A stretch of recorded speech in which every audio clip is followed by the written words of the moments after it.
As part of your OP1 module, you have already engaged in a formative task, so why then are we asking you to do a second task? Well, this activity has been designed to give you additional preparation for part 2 of your summative assignment. Your first formative task was in relation only to part 1 of your summative assignment, because at that stage we hadn't covered all the material that you needed to do part 2. Specifically, we have designed this task because we know from previous years of running the module that students have some difficulty with part 2 of the summative assignment. A higher proportion of marks lost tend to be lost in part 2 of the essay, which means we need to help prepare you better for this part of the assignment. So this task is new and has been designed in a similar format to part 2 of the summative essay, with the aim of increasing your understanding of what is required in this section. You are doing it in class time, as we know this is a busy time of year for you, and you will have other formative tasks for your modules. We want to use your class time effectively and show you that this is a manageable piece of work. Engaging in formative tasks like this help you to demystify the language used in assessment briefs, so you understand what you're being asked to do. In Level 1, you will notice that most of your learning outcomes begin with the words describe, discuss, or explain. That's because in Level 1, we want you to show the examiner that you understand the concepts and material that you've covered in class. That means more than just remembering and recalling the facts.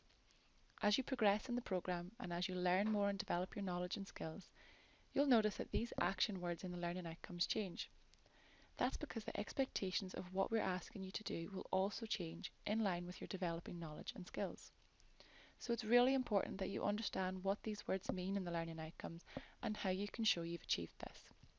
With that in mind, the learning outcome related to this task is describe the concept of activity analysis and identify components within the framework used. What it's really asking you to show us is your understanding of activity analysis by applying it to a case study. The question in your summative assignment asks you to justify why you think an activity would be appropriate and meaningful.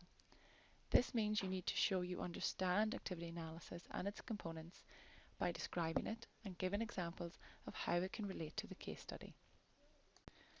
Hopefully, by engaging in this task, you will be more familiar with the expectations of part 2 of the summative assignment. You will also have an opportunity to receive feedback on your work, which you can learn from and incorporate into your summative assignment submission to hopefully enhance your work. By completing this activity as a group, you will learn from your peers and support each other to build knowledge and understanding of activity analysis. You might also learn from each other and the feedback you receive about academic writing and referencing expectations at university. We will have a chance to go through your feedback in class in the coming weeks, so you are clear on what this means. And remember, if you can explain, describe, or discuss something with another person or in writing, then chances are you have a good understanding of that concept yourself. So work together, support each other, and really take on board any feedback you get from this activity, and your summative assignment will surely be a success. Good luck!